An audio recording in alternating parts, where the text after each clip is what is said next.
எல்லாருக்கும் ஃபீஸ் கட்ட ராஜ்மோகனுடைய பையன் ஃபீஸையே பாலா தான் கட்டினாரு. அதை சொல்லாதீங்கன்னு சொல்வாரு.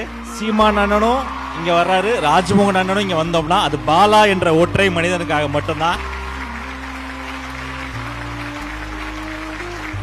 எங்க அண்ணன் அரசியல நாங்க வேறு வேற பிரிஞ்சிருந்தாலும், அரசியல் மேடையில் பிரிஞ்சிருந்தாலும், பாலா என்ற அன்பு மேடையில் ஒன்னா சேர்ந்திருக்கோம் பாருங்க. இது பாலாக்கு மட்டும் தான் நடக்கும். என்ன பெருசா என்ன மணி ஹெல்ப் பண்ணிட முடியும்? மழை கொடுக்கும் குடையும் ஒரு 2 மாதம், வருஷத்துல 2 வாட்டி மழை பெய்யுமா? வயல் கொடுக்கும் குடையும் ஒரு 3 மாதம் 3 மாசம் இல்லாம நடக்கும். பசு தரும் குடையும் ஒரு 4 மாதம் குட்டி போட்டோம்னா 4 மாசம் பால் கொடுக்குமா? பார்த்திபனாம் கர்ணனுக்கோ 4 மாதம், ஒவ்வொரு நாளும் மாதமா. எங்க கலியுக கர்ணன் என் தம்பி பாலா, டே அவ்வளோ ஹெல்ப்புங்க. நாம ஆர்டிஸ்டா நம்ம பட்ட கஷ்டம், பேமெண்ட்லாம் எங்க மாத்தறாங்க? புலி சாதத்தை சாப்பிட்டு பேட்டா வாங்கிட்டு ஓட்டிக்கிட்டு இருப்போம். அடுத்து என்ன கார் வாங்கலாம் நினைக்கிற ஆர்டிஸ்டுகளுக்கு மத்தியில அடுத்து யாருக்கு ஆம்புலன்ஸ் வாங்கி தரலாம் நினைச்சாம் பாரு. அந்த சிந்தனை